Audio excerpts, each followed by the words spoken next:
Welcome to the Leadmore podcast. I'm your host, John T. Meyer.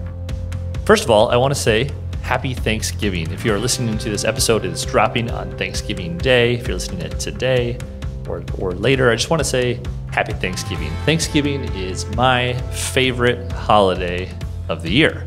I know most people will go with, Christmas, or they'll say their birthday. I love Thanksgiving. I love that it's revolved around food, which I love, gathering around a table, breaking bread together, spending time with people you love and and sometimes, new friends as well. So food for sure. Number one reason, love Thanksgiving. But also I just feel like the expectations are lower at Thanksgiving. There's nothing, everything doesn't have to be perfect. You just gather, you eat a good meal, you lay on the couch, you watch some football, have a drink, watch the parade, whatever it might be, go outside for a walk. I have very fond memories of going to my grandpa and grandma's house in Tyndall, South Dakota every year for Thanksgiving.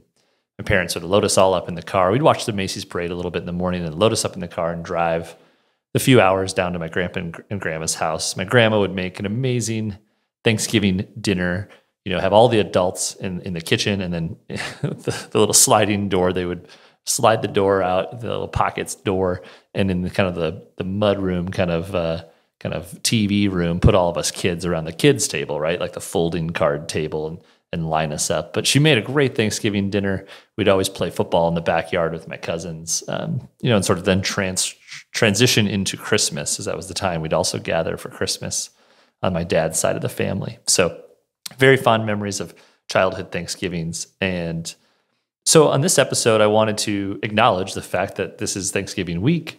I also didn't want to have a guest today on this week's episode. So we're saving those for next month in December. So instead, what I wanted to do here on the Leadmore podcast, of course, the Leadmore podcast is about leaders, helping inspire and create more leaders for the future. But if you've listened to the show before, you know that the last question we ask, I think on every single episode, 75 plus episodes, is who are the leaders who have inspired you? Whether you know them, friends, family, teachers, coaches, or people you've studied, right, in textbooks or movies. And so we always ask that question. And we have just a myriad of amazing, incredible answers from some of the answers you'd expect to hear from people, parents, grandparents, teachers, but also some that you don't expect, some really amazing answers. And so today, what I wanted to do is just cherry pick a few that I really like, especially some from this past year in 2021 here on the Leadmore podcast. And in the spirit of Thanksgiving, just bring some of these answers back to learn a little bit from them, but also just to hear them again and be grateful, to be thankful. As when you hear these answers, it makes your heart burst, and you can hear how grateful and thankful these individual leaders are for these people in their life. But also, hopefully, a lesson that I want everyone to take from today is that we have these people in our life that we should go and thank and be grateful for as well. So with that, the Thanksgiving episode here of the Leadmore podcast, let's get to it. The first person we're going to have today on the Thanksgiving episode is Chase McCants. Chase was on the show back in April of 2021, episode 44. And I love his response here to the answer of the leaders who have inspired him. He has such a incredible ability to articulate this answer. I give very little prep to guests when they come on the Leadmore podcast. But Chase, even though he didn't know this question was coming, he answered it like a pro, as if he has a rehearsed talk. Listen to the detail and the specificity of which he talks about, first of all, these close women in his life, a mom and an aunt, but also some professional connections too, and some leaders who have inspired him. So great job, Chase, for articulating the people who you are grateful for. And I'm guessing I can tell from this answer that you let them know. So let's listen to Chase. Okay, so we will assume that I've said my mom, because she is one of the most excellent folks in my life. In fact, I have a triad of women who have been parents to me: my mom, my Aunt Robin, and my cousin Michelle. They have all been strong women, strong Black women. Michelle has worked in technology, and so that gave me permission to want to do the same. My mom is just amazing. So let's just say that they are there. I have always been inspired by, oddly enough, and I know he's a jerk, but Steve Jobs. Steve Jobs did the similar thing of taking technology, which I've been a nerd since 1995 and 1996. And the world of technology used to be all for me. And through Apple has made technology for literally anyone out there. And I love that. Again, I know he's a jerk or was a jerk.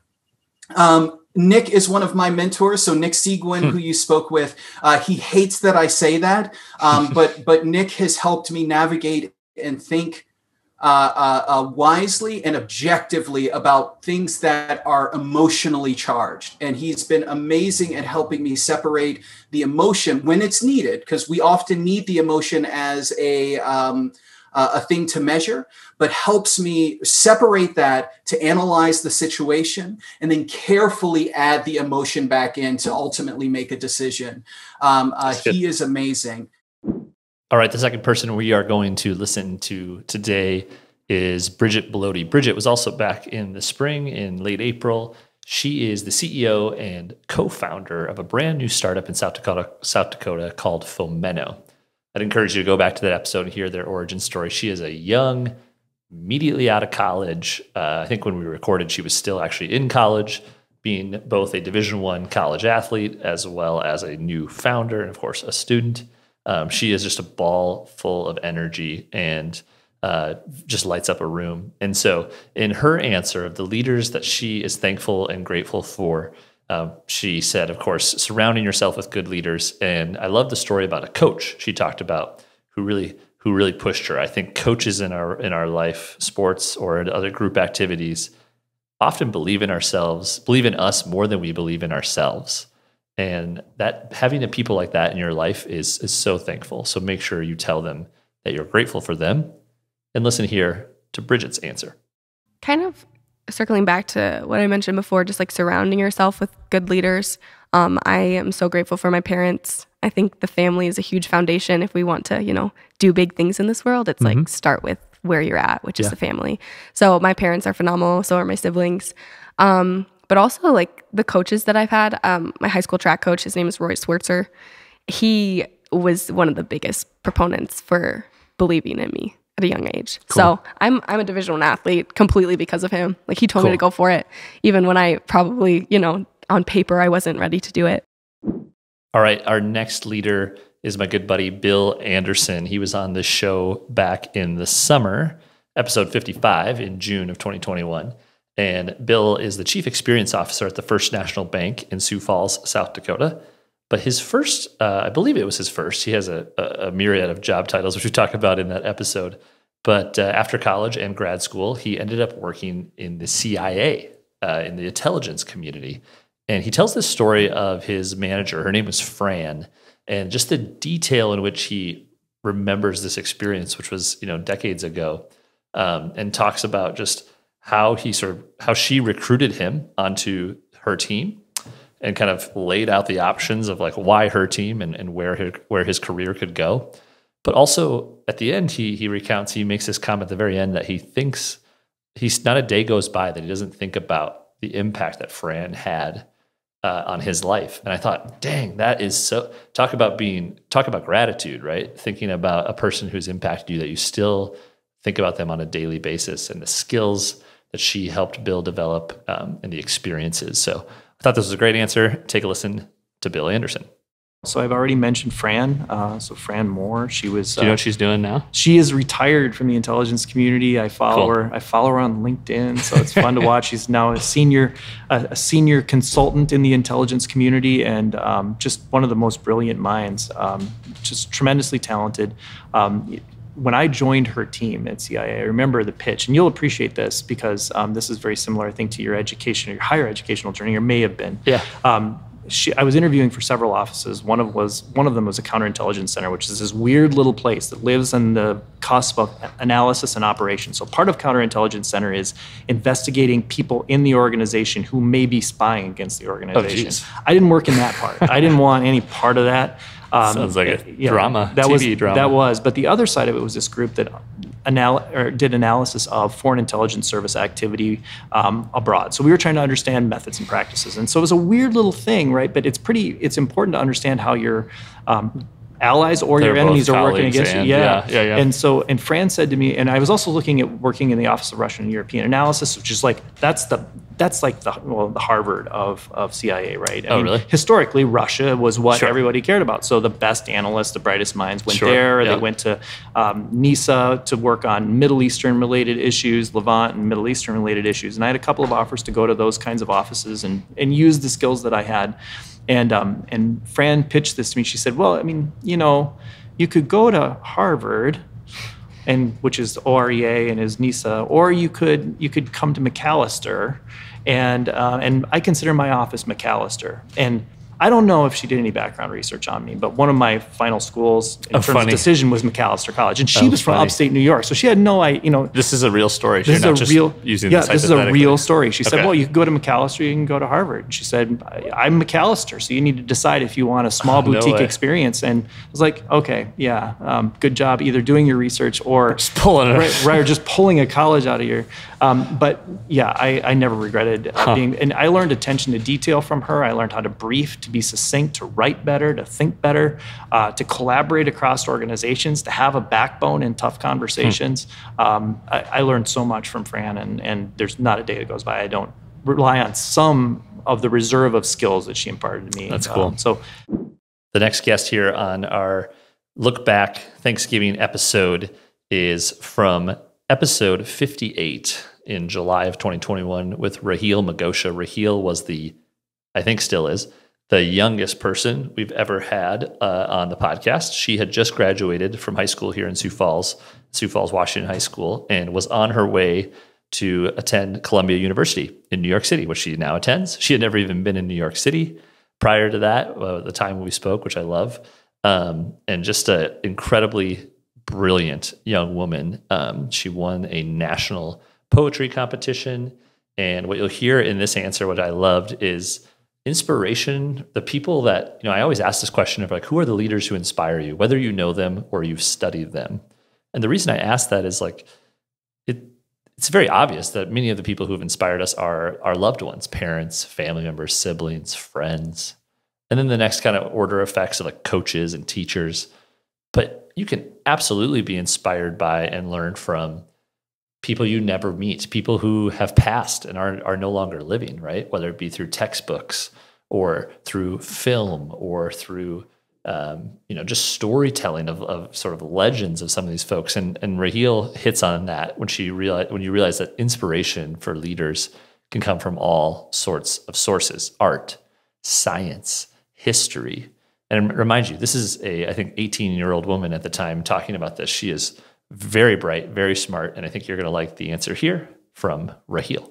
In terms of like my nerdiness, I love like chemists like St. Elmo Brady, who was like one of the first African Americans to obtain a PhD in chemistry, or like ranging to R.M. Drake, who's this really awesome author that I'm just obsessed with right now, or even just people that I know in my life right now, like my interp coach, Mrs. McIntyre, or my family and my brother and my sister. They're just really, really supportive people where it's, if I'm making a mistake, they're just like, okay, we acknowledge it. What are you going to do now? So it's like, yeah. So I think I have some really great people that I can fall back on whenever I feel unsure. One of the themes throughout the entirety of the Leadmore podcast, and I would say especially came really true and bubbled up this year here in 2021, was the theme that leaders are often nudged or pushed or sometimes even pulled to step up and lead from other people, from other leaders, from other friends, families, contacts, people who say, I believe in you, it's your turn. And a big part of this show is that one, we should recognize those people, kind of listen to those people. But two, although that's the course of many leaders that we've learned from, you don't actually need that person. Like you don't need to wait around till somebody nudges you. You can step up and go now. But also three, maybe you can be that nudger in someone else's life. You can be the person that says to someone else, you know what, you should run for office, or you know what, you should apply for that job, or you know what, you should start a company or lead that nonprofit or get involved in that church group or whatever it might be for you. And so that's been such an amazing theme, and probably honestly the number one takeaway from this show is surround yourself with those people that nudge and believe in you, but also be that person for other people. And so I was lucky enough to this fall in September to have Senator John Thune, a longtime senator from the state of South Dakota, on the episode and current minority whip out in DC. And Senator Thune told the story about his very first boss, Senator Abner, out in DC, and the type of person he is. And I just love, he's got the story down and the way he talks about him and the impact that he has. Senator Thune very clearly said, I would not be in this career. I would not be where I am in my life. I would be nowhere close if it weren't for this person. It's a powerful story. So take a listen to Senator Thune. Well, I mentioned, Ronald Reagan was kind of the president that I grew up with because I was graduating high school. The first election I voted in was in 1980.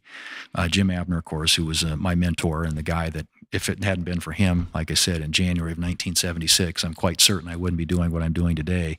And he was an example of, when I first went to work from my first day on the job, I ran into somebody in the Capitol in Washington who was a staffer of a fellow senator on the Senate Appropriations Committee. And he said to me, your boss has got to be the nicest man on Capitol Hill. And, and that was kind of the reputation he had. He was just a genuinely, sincerely nice guy. And, I learned a lot about how to, everything I tell people, everything I learned that's good about politics, I learned from him. There's a lot of stuff that's not so good about politics. But anyway, those are a couple people. All right, thanks for that story, Senator Thune. Now, the next guest here on our Thanksgiving episode, this one needs an introduction. This was episode 72. We just did this one here in late October with my friend Tim Schut. Now, I can tell you, if you're still listening to the Leadmore podcast, there might be a chance that you were introduced to this show because of episode 72 with Tim Schut. It is by far the most listened to, most downloaded episode of the Leadmore podcast ever.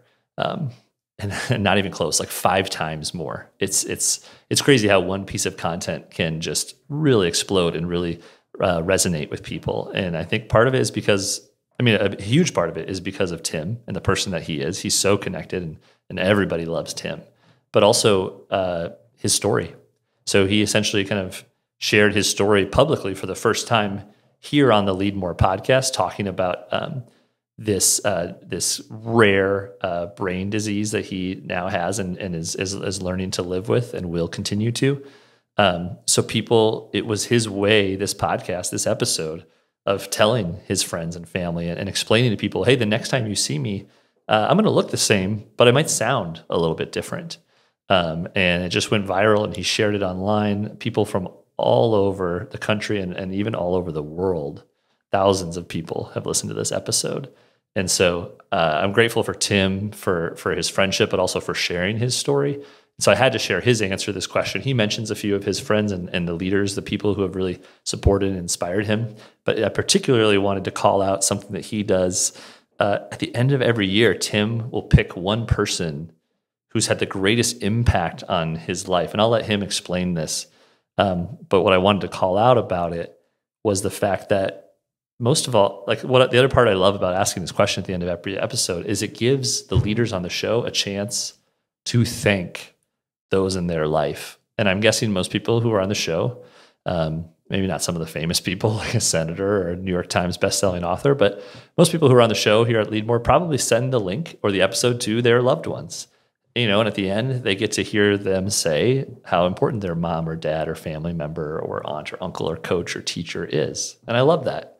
And so big props to Tim for doing that every year and letting the people know. I think it's so great. So listen to Tim's story, and I highly encourage you to go back and listen to that episode. It's very powerful.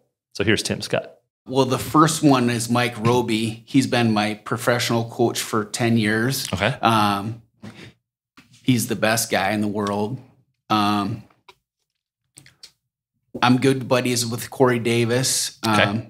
He's a leader. I've known Corey for 21 years. Oh, wow. Right. We worked together at Wells Fargo. Okay. Even though I left Premier and started a career in real estate, Dave Rosenboom is certainly on the top of that list. I admire him as a leader and as a person. He's just first class. We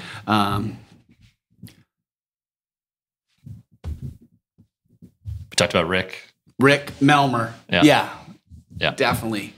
Well, I think one of the things, the goal with that question, especially for maybe local guests, is sometimes we just don't tell people that that's how we feel about them, right?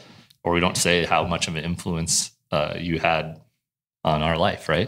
Which takes us back to where we, that legacy question. Like that's what you are doing, and I hope you get to do for with this show or whatever it is next that you do to make that impact and tell as many people.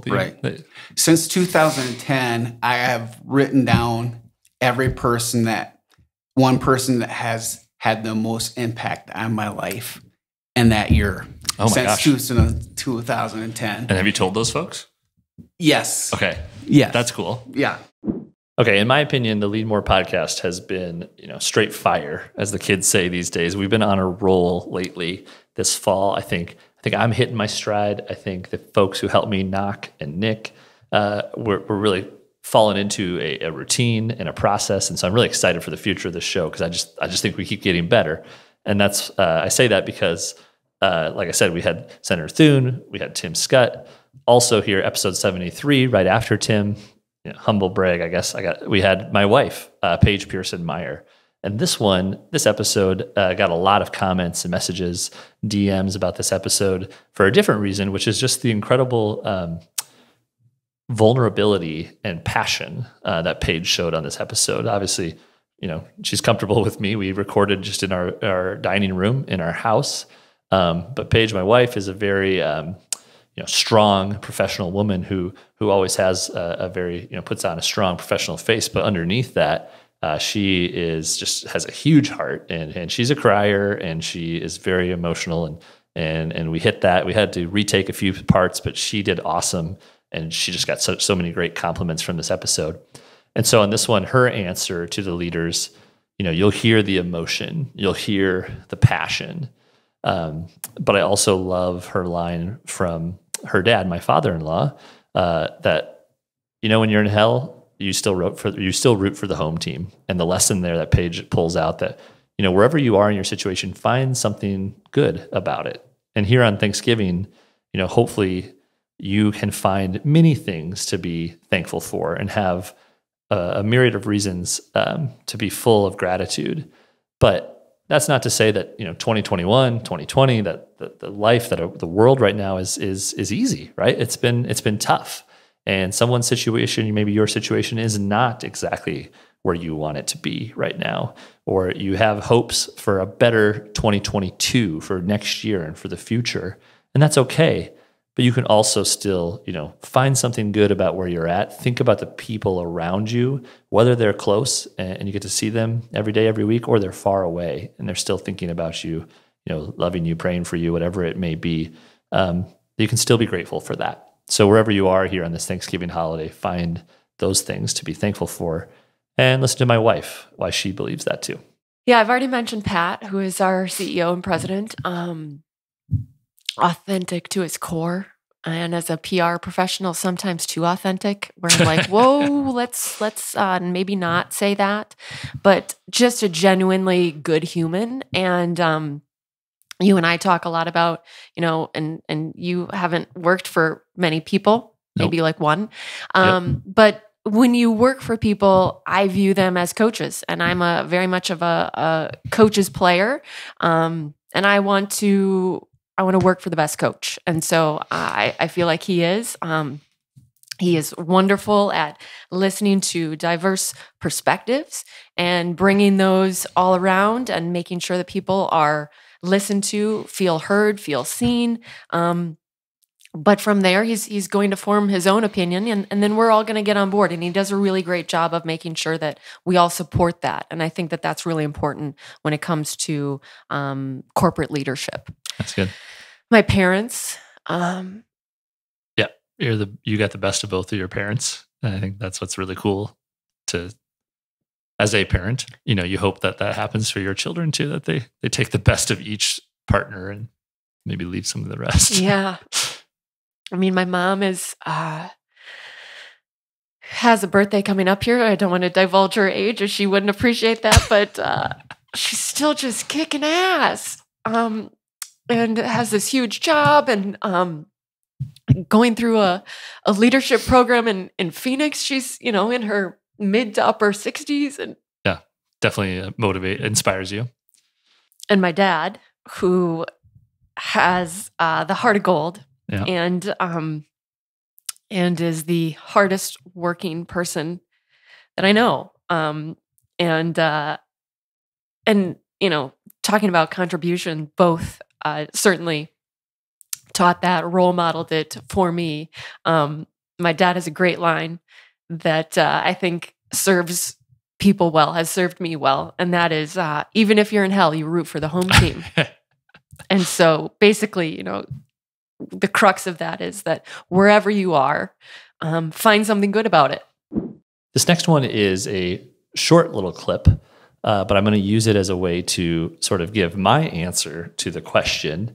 So this goes way back, early Leadmore podcast, episode 7 in July 2020. All the episodes, of course, were virtual back then, as we were still very much early days of the pandemic.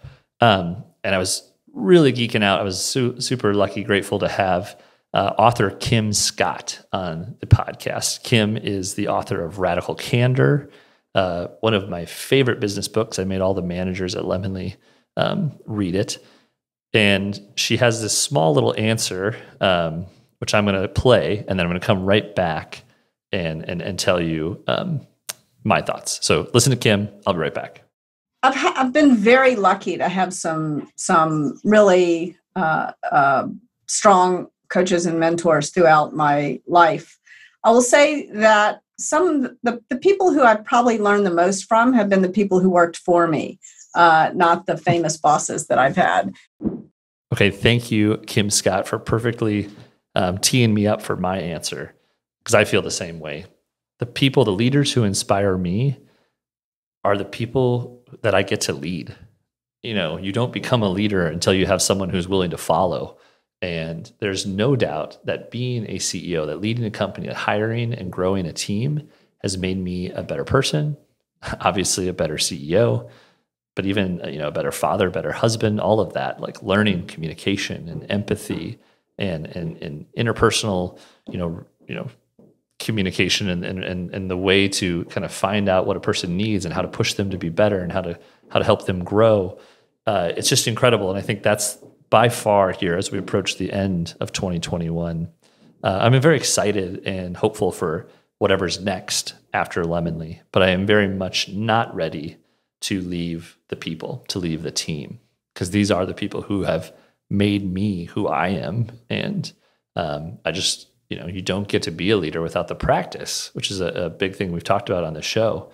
And so I'm so grateful to every Lemonhead, past, present, who, I guess I'm grateful for the future ones too, but the ones I got to work with both in the past and the present who have made me a better leader. So thank you for that. Okay, and our final one here on the Leadmore Thanksgiving episode, we are acknowledging many of the awesome answers to the question of who are the leaders who inspire you.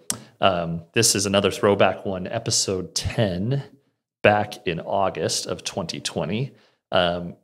Still one of the most popular episodes to date, but definitely one of the most popular one at the time, is Augustana University professor Dr. David O'Hara. We talked about how we can study the past to help us understand and unlock the future.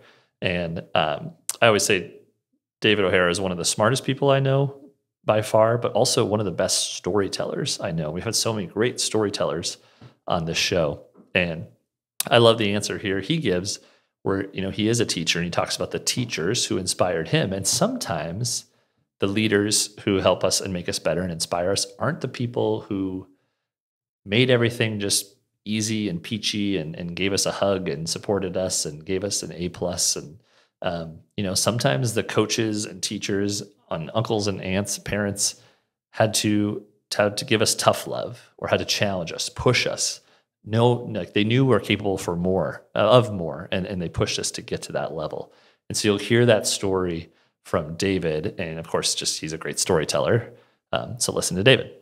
I'm tempted to fall back on teachers again, because obviously you wind up in a discipline because people in that discipline, which proves the point, right? The teachers are leaders. Yeah, I had 2 history professors, one in my freshman year, one my senior year. Pardon Tillinghast taught me how to do history, and he taught us the life of St. Francis of Assisi. Go figure. And I found that probably not a week of my life has gone by since college that I haven't thought about St. Francis. And I'm not from a religious tradition that really thinks about saints all that much. But Pardon Tillinghast got me thinking about the importance of history and the importance of paying attention to how we live our life. Elizabeth Dorr, Pardon Tillinghast has died, but Elizabeth Dorr is still alive, and she's another one of those professors that I just reached out to a couple of years ago to thank her, because I was a total jerk in her class. She and I did not share political views.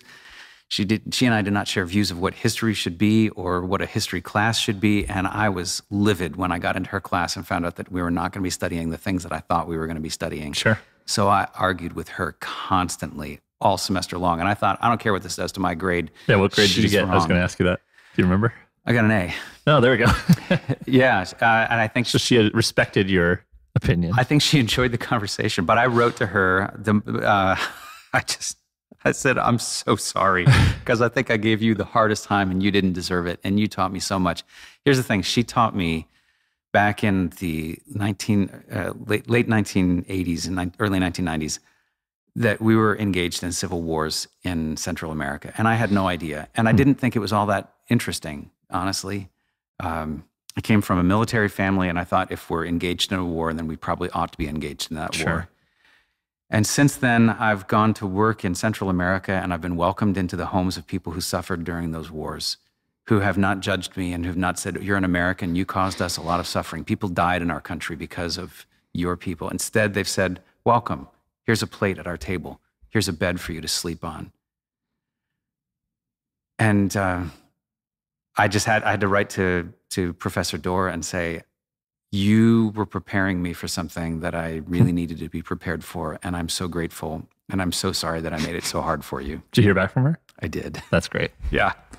She was very kind. Love that story, Dr. O'Hara. Thank you for that.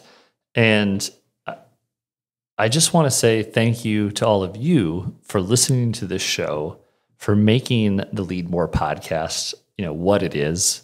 And again, for making me a better leader. This show is about telling the stories of great leaders. It's about inspiring others to lead. Hopefully you listening are inspired to lead, or you're going to play that nudge role in someone else's life and push them to lead. And the second and third order effects, the ripple effects, the butterfly effects from this show, from you listening to this show and pushing someone else to lead, are unknown. They're immeasurable, and we never know where they could go. So I wish you all a great Thanksgiving wherever you are. And please take from this episode the idea of, if you're with your loved ones and you're passing them the sweet rolls or the green bean casserole or whatever, the cranberry sauce, thank them. Give them a nice personal thank you and say, I appreciate you. I'm grateful for you. If you can't be with your loved ones and they're far away, send them a handwritten thank you note. Spend the extra couple of minutes to send them a nice text message or pick up the phone call and tell them why you're grateful. This episode showed so many people who did that so well, and I wanted to lay that out for you. And with that, I couldn't end it any better. So at the end of that interview with Dr. O'Hara, I asked David if he had anything else he wanted to share. And he shares this little story that honestly, like I said, I'm not going to sum it up after here because it is the perfect way to end this episode here on Thanksgiving Day. So with that, we're going to go back to David O'Hara. The people who do what both Friedrich Nietzsche and Eugene Peterson refer to as a long obedience in the same direction. There's, those people who commit to something for a long time, and I'll add who commit to something for a long time for the benefit of others. There are people who commit to something and who are willing to sacrifice others, but people who commit to something, parenting, grandparenting. I love that. At my most mystical, I sometimes have this sort of reverie that we're all going to wind up standing before the throne of God someday, and God is going to say, I'm going to show you all the people who shaped history, all the true leaders, and we're like, oh, we're going to get to see Napoleon. This will be interesting. All right, and a whole bunch of grandmothers are going to come out in front of us. And God will say, it was them all along. They were the ones who shaped absolutely everything, who made everything possible, who kept you alive. They prayed for you when they could do nothing else. And that's why you're here today. And then we'll all just start crying and say, I'm so sorry. Just like me writing to Professor Dorr. Yeah. And that is another episode of the Leadmore podcast. Thank you. Happy Thanksgiving to you, to your family, to your friends, to all your loved ones. Thank you for listening to the Leadmore podcast. As always, we drop new episodes on every Thursday, and you can subscribe wherever you listen to podcasts. Subscribe on Apple, follow us on Spotify. And if you like this particular episode, go and leave us a review. Tell us what you liked about it. Share it with a friend. We appreciate that so much. Thank you. Take care and be well.